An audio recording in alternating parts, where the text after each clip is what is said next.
Vice captain Akshar Patel game changer of semifinal match అయ్యాడు. Batting లో అవకాశం రానప్పటికీ బౌలింగ్ అండ్ ఫీల్డింగ్ లో మాత్రం చెలరేగిపోయాడు. గాల్లోకి ఎప్పుడు బంతి లేచినా అది అక్షర్ చేతిలోకి వెళ్ళింది. కీలక సమయంలో అక్షర్ అందుకున్న ఓ క్యాచ్ మ్యాచ్ స్వరూపాన్నే మార్చేసింది.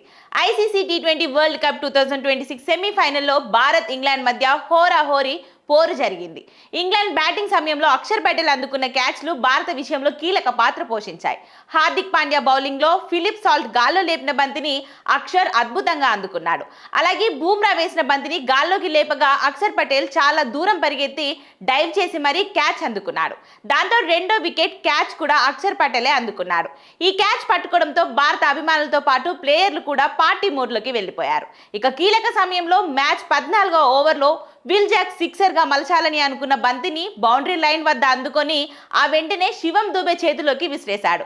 ఈ 3 క్యాచ్లతో భారత విజయంలో అక్షర్ పటేల్ కి రోల్ ప్లే చేశాడు. ఇక ఈ మ్యాచ్ లో 2 పరుగులు చేసిన అక్షర్ పటేల్ 3 క్యాచ్లతో తన వైస్ కెప్టెన్ రోల్ సరిగ్గా నిర్వర్తించాడు. అదే విధంగా 5 బంతుల్లో ఒక 4, 2 సిక్సర్లతో వీరోచితంగా బ్యాటింగ్ చేస్తున్న టామ్ బంటన్ ను కూడా అక్షర్ పటేల్ క్లీన్ బౌల్ చేశాడు. 3 ఓవర్లు బౌలింగ్ చేసిన పటేల్ 35 పరుగులు ఇచ్చి ఒక వికెట్ తీసుకున్నాడు. ఈ మ్యాచ్ లో అక్షర్ పటేల్ 3 క్యాచ్లతో గేమ్ చేంజర్ లా నిలిచాడు.